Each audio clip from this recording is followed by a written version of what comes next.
My PowerPoint presentation is on how to make a homemade chocolate cake. The topic is how to make a homemade chocolate cake using the correct measurements and ingredients by Lucinda Atkins. I want the students to learn how to use measurements. I want them to know how to follow directions and know what is involved when you do follow the directions and what is rewarded at the end. The needs assessment process.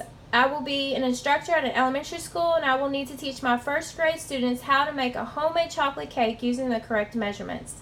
This will help the students have different math strategies and also know how to cook a homemade recipe. The assessment will be focusing on how learning measurements is important and how knowing how to use fractions is important as well. The students will know how important it is to follow directions and what is rewarded at the end. The goal statements. I want the students to be able to know how important it is to follow the steps and how it can lead to success. The students will be able to make their own recipe after this.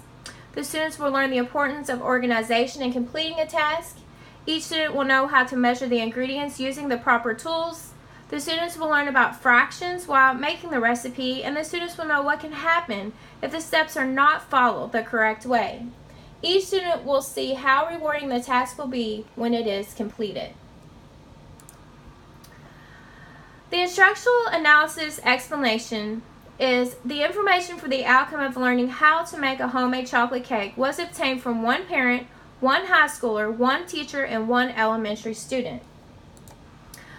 The parent focused on during the interview is they said it's good to learn at an early age. The children can learn to cook on their own, which would help from eating at restaurants less, and it also help with obesity in the children. Measurements can be used in any areas of life as well. In the teacher interview, they focused on it will help develop and strengthen the students' math skills. It will show the students how important math is, and it can be used in many areas of life, and they suggested carpentry and building. The high school student said learning measurements early is something that would be beneficial for upcoming grades. The measurements can be used in everyday life, and the more you know at an early age, the easier it will be later.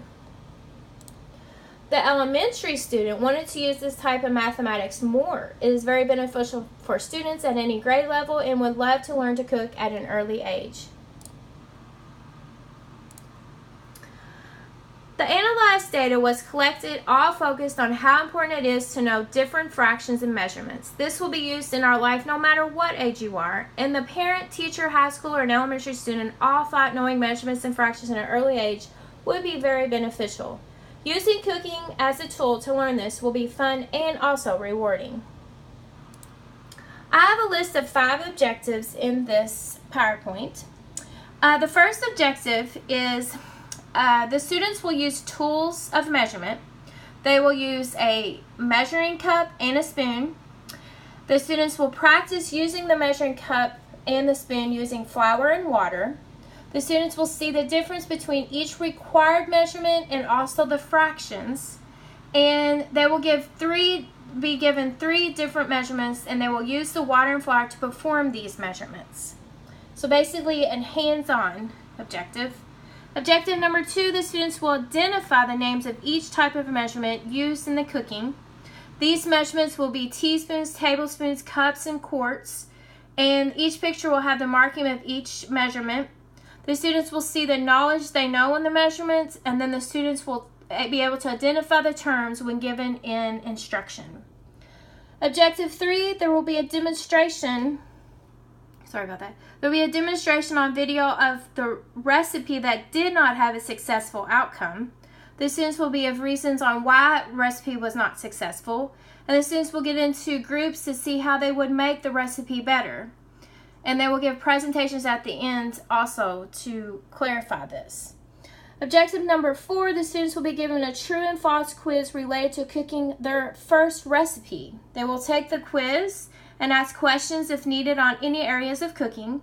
The students will discuss each question to see if they have any question correct or if they need help with any that was incorrect. And the students will be given another quiz to see if they'll be successful in the next quiz.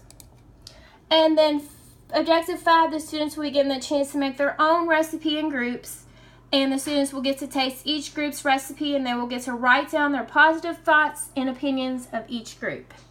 Each objective will lead to the outcome of what is needed to learn different measurements and also fractions, and also will lead to success of cooking their first recipe.